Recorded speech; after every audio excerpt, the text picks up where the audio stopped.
사랑하는 가족 여러분, 오늘 수요일 아침 예배 아버지 앞에 올려드리겠습니다. 하나님 아버지 감사드립니다.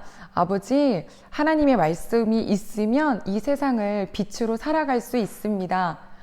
내가 어떻게 살아야 될지 헤맬 때에 우리에게 살아갈 수 있는 길을 알려주십니다.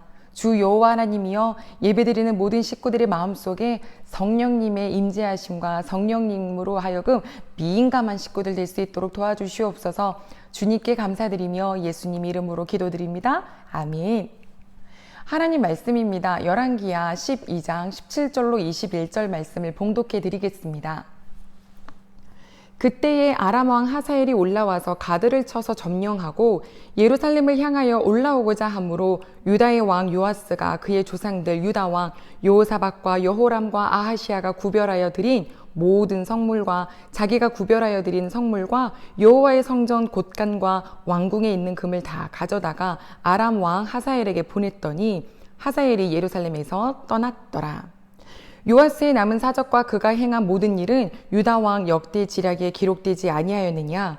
요아스의 신복들이 일어나 반역하여 실라로 내려가는 길가에 밀로궁에서 그를 죽였고, 그를 쳐서 죽인 신복은 시므앗의 아들 요사갈과 소멜의 아들 여호사밧이었더라. 그는 다윗성에 그의 조상들과 함께 장사되고 그의 아들 아마샤를 그가 대신하여 왕이 되니라. 아멘. 열왕기 상하에 있는 남유다에 대한 이야기가 어디에 더 자세히 기록이 되어 있냐면 역대하에 기록되어 있습니다. 오늘 이 본문의 말씀을 역대하 24장을 좀 더 같이 살피면서 드리는 말씀입니다. 너무나 어린 나이에 왕이 됐고 그 옆에는 참 근사한 리더자, 영적인 제사장 우리 여호야다 있었습니다.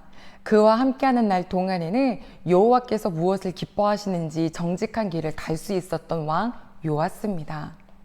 어제 말씀 나눈 것처럼 그 고모부 제사장인 여호야다가 죽고 나자 바로 그의 마음은 돌아섰습니다. 남유다의 방백들이 와서 그에게 절을 하며 다른 이방신들을 섬기도록 했는데 그들의 말을 들었다라고 했죠.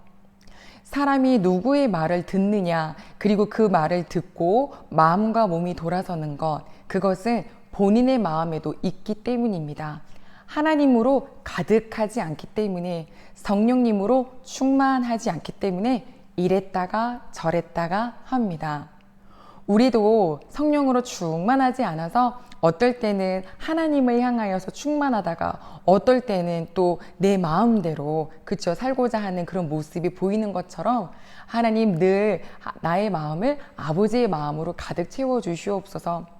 근데 그러려면 뭐가 필요하냐면 나 자신이 우리 여호와 하나님을 만나는 경험이 필요합니다. 경험을 하기 위해서는 사건이 많이 일어나겠죠?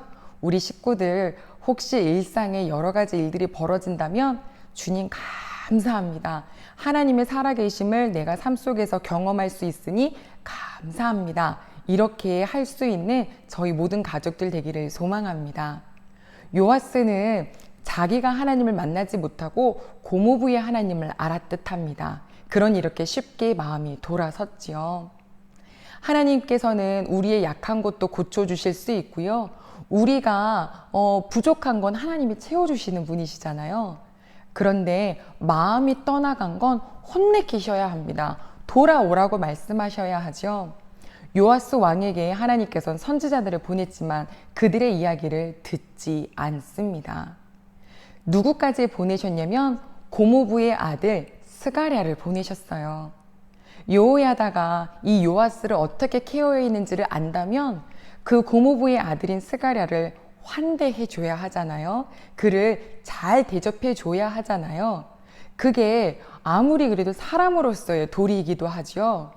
그러나 그 스가랴가 여호와 하나님의 말씀을 가지고 와서 너가 여호와를 버렸느냐라고 하며 회개를 촉구하는 말씀을 전했을 때 이 요아스가 어떻게 했냐면 다른 사람들과 음모를 꾸밉니다.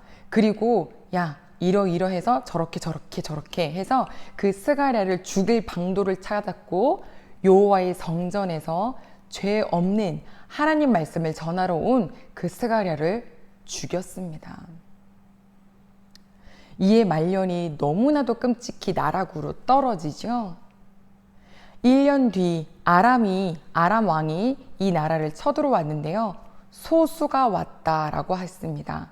그런데 그 소수 앞에 남유다는 큰 군대였다라고 하는데 여호와께서 이 아람 군대에게 남유다를 넘겨버리셨다라고 했어요. 하나님의 손이 넘겨버리시면 크기가 소용없습니다. 인맥도 소용없고요. 가진 것도 소용없습니다. 하나님의 눈에 보시기에 선하면 뭐든지 가져다가 주실 수 있지만 하나님 보시기에 악했을 땐 제 아무리 크다라고 자랑할지 모르지만 그거를 넘겨버리시면 그대로 패하고 말아요. 요아스는 그 전쟁에서 죽을 만큼 상처를 입었습니다. 오죽하면 아람의 왕 두 군대들이 그를 데려가려고 그러다가 가망이 없으니까 그냥 버리고 갔어요. 그리고 그것을 치료받으려고 침상에 누워있는 요아스를 그의 신하가 암살해서 죽였습니다. 그래서 요아스는 다윗 성 안에서 묻히기는 했지만 왕실의 묘지에 묻히지 못했습니다. 이것을 뭐라고 하나요? 용두사미. 그의 신앙의 여정이 그 머리는 앞부분은 전반부는 참 하나님 앞에 정직했지만 후반부는 완전히 나락으로 떨어졌어요. 우리 자랑하지 않기를 바랍니다. 나의 오늘의 신앙을 자랑하지 말고 어제의 신앙의 영광을 자랑하지 말고 앞으로 하나님을 끝까지 사랑하는 자가 되겠노라고 하나님 아버지 앞에 매일매일 겸손하게 무릎을 꿇으며 예배를 드리며 말씀 앞에 서 있는 우리 귀한 식구분들 되시기를 소망합니다. 나를 만나 주시려고 1:1 경험하게 해주시려고 여러 가지 훈련 주실 때에도 감사합니다 하기로 했죠. 그렇다면 하나님, 오늘 이 수요일 어떤 일이 펼쳐질지 모르지만 주 여호와 하나님이여 아버지가 나의 하나님이시고 내가 아버지의 자녀인 것을 잊지 않고 말씀대로 살기를 원하오니 주님, 오늘도 하나님의 음성에 들리는 자, 하나님의 음성이 귀에 들리는 자, 그런 저 될 수 있도록 도와달라고 겸손히 기도하는 저희가 되기를 소망합니다. 용두삼이 안 됩니다. 우리 마지막 정말 그 날에 천국에서도 다 같이 뵙는 우리 식구들이 되시기를 소망합니다. 기도하겠습니다. 하나님 아버지, 감사를 드립니다. 요아스가 참 하나님이 우여곡절 끝에 그를 근사하게 왕 삼아 주셨는데 그의 끝자락 하나님 버려요. 그 누구도 자랑할 수 없습니다. 지금 내가 하나님 앞에 매일매일 서 있지 않으면 언제 뒤돌아설지 모르는 이런 시대입니다. 주님, 예배드리는 한 분 한 분 그 영혼 어루만져 주셔서 주님 오시는 그날까지 하나님의 음성이 들리는 자, 주의 말씀을 귀를 기울이는 자 아버지 되게 하여 주시옵소서. 여호와의 손 안에서 움직입니다. 크기가 중요한 게 아니었습니다. 우리 속아 넘어가지 않게 하시고 하나님 손을 더 꽉 붙잡는 우리 모두 되기를 소망하오니 하나님 보듬어 주시고 지켜 주시옵소서.